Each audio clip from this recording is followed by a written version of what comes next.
Hey guys, Ali here from Local Knowledge, and today I was getting some gear ready for the boat, kind of gearing up for tuna season, and I was gonna rig up a few of these brand new California flyers, the Delta Flyer. This bait here I'm really excited about because it floats, and I'll expand on that a little bit more later, but rigging these things couldn't be any simpler. All you need is a bait, a treble hook. We like to use a 5.0, as heavy as you can get. There's a few manufacturers that make these.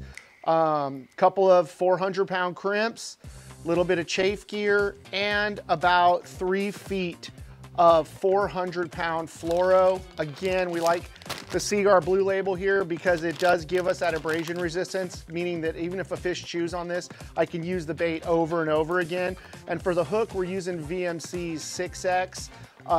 These are 5.0 hooks. They're super strong, super beefy.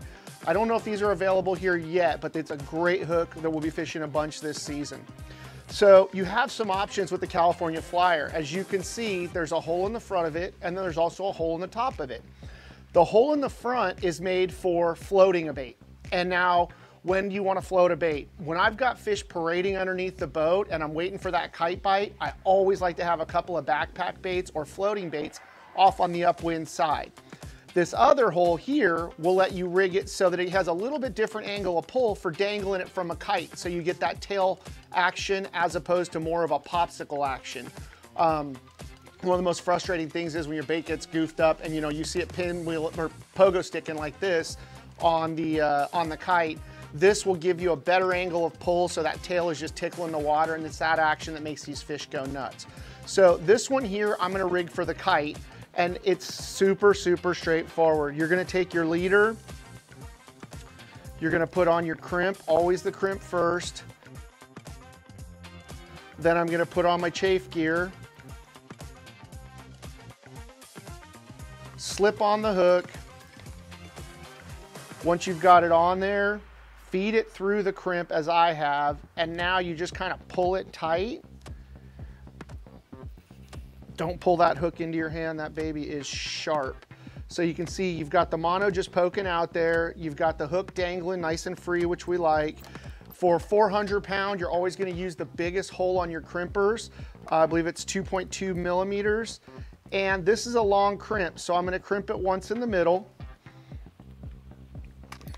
Then I'm gonna flip it because these crimpers will naturally tend to roll the material a little bit. And I want them opposing just to keep my crimp in a nice straight line.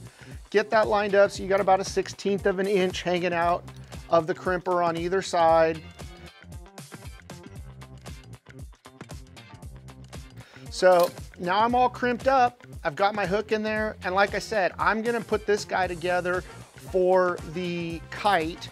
So I'm gonna feed the line through this tube here, which will come out just behind the head, right at the wings there, and you can already see this thing kind of start to come together.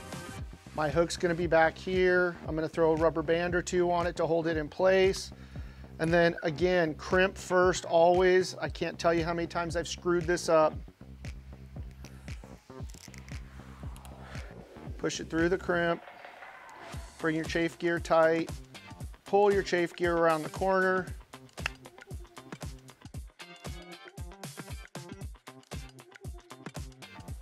No swivel needed here because you're going to be clipping this into a swivel on your kite rod or bait rod.